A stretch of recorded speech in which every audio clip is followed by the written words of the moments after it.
cinema matinee. I ain't got $7.50 to pay. Everybody now. All right, The Hangover. Oh, Jesus. Not so loud. Hammer Corey. it down, Fuck. dude. I I was know out we- late last night. Like we don't ever have a hangover after doing this shit every week. Yeah. I mean, in this movie, you have three friends who are pretty much a bunch of dumbasses, man. They're fucking idiots right here. They Okay, with you so far. It's four friends, actually. Okay, because they lose one. They go there for one guy's bachelor party. Right. And they say, man, this is going to be the best night of our lives. For some reason, between here and there, not only do they manage to lose their friend and not know where he is, but they wake up in a room that is trashed. They have like strippers walking out. There's tigers and chickens. Oh my. Yeah, you don't have to tell me, man. You've been to my parties. That shit got real. Oh, hell, man. One of your parties. What, real corny? Yeah. No girls, no strippers. No Okay. tigers, no chickens. First off, No, there was a chicken, except the chicken was a stripper at his party. You know the old saying, if you can't remember it, it was a good party.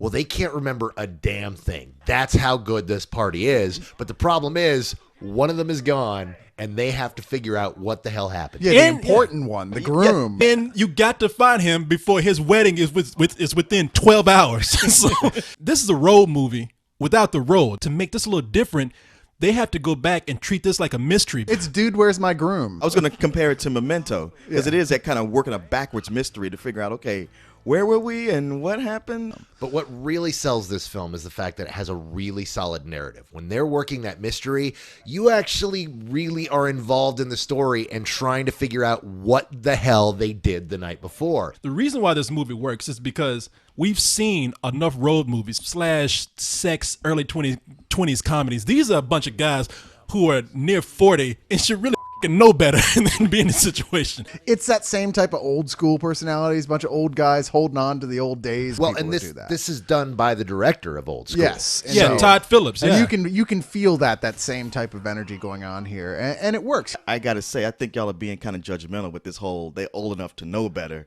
Because I personally have had this experience And at you least were not twice. old enough to know better. Oh yeah, we are not joking. Leon has gone through this experience in Las Vegas and in Mexico. You told me about the time you crossed the border in California and you fell asleep on a bench. Yeah. And then there was the time in Nazareth when he and his 11 buddies partied all night. They woke up and their buddy Jesus was gone. Oh, I was supposed to wake Jesus up and tell him to get the hell out of here. Dude, we lost Jesus. He was our savior. We got to find him. Hey, he knew the job was dangerous when he took it. And Leon's like, well, he'll be back in 3 days.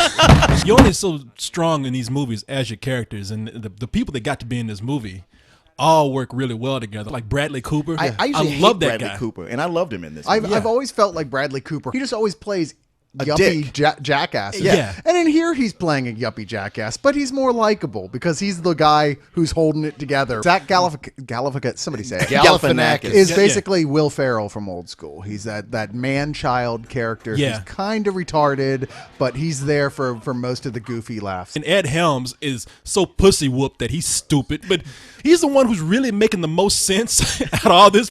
Now, as much as I'm praising this movie, there are a few moments where I didn't think they were that funny. For one, just showing an ass or a penis in a movie for a shock and make you like laugh nervously. I'm not shocked anymore. I'm kind of like, okay, let's get beyond that. You're And- not, but you're jaded as hell. But Corey is bitter and jaded because Heather Graham showed up and only whipped out one boob as Yeah. opposed to two. Not only was I shown one boob, but it was blocked by a f***ing baby head. That baby just cock-blocked Corey. About last night, do you remember last time you saw Doug?